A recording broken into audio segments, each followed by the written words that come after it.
The economic impact that most peak oil educators believe is likely is that there's going to be recession, depression, like the Great Depression, or perhaps a series of recessions. If you imagine we're here, close to here, when the world economy starts to be pinched by declining oil supply, there'll probably be a recession right away, and that might be starting already. The national financial banks, they can do things which will kind of prop up the system for a little while, but it's kind of like we're walking along a ridge, and the ridge, we're headed that way, and the ridge is getting narrower, and the farther we walk, the more likely it is that a small wind could tip us right off.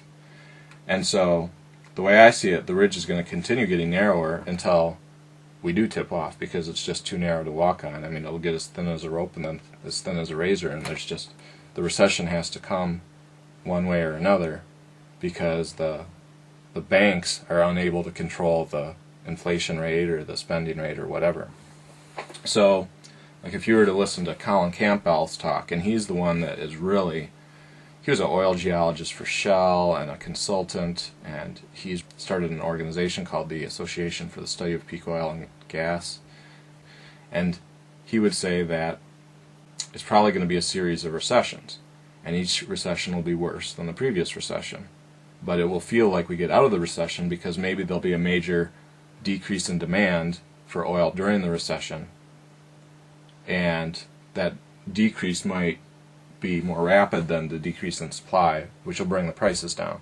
So then we'll have some stimulus, because people will have more money that they can spend on disposable items. We'll feel like we come out of the depression, but once the oil prices start going back up again, then we sink back into a depression.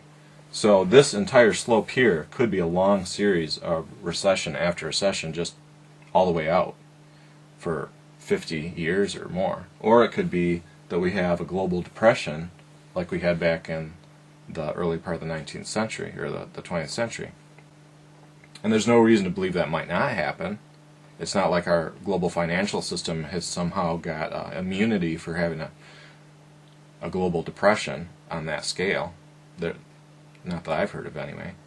So almost all of the people who write about peak oil write about this possibility, that there is, it really is a likelihood that it's fairly likely there will be recessions due to this, just because oil and petroleum are really the thing that drives the global economy.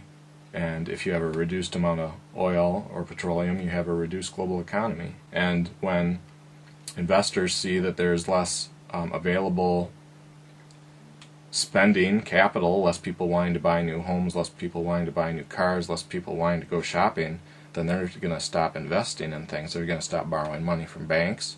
That's going to shrink the money supply, and that's a very similar story to what happened back in the 70s, or what happened back during the Depression.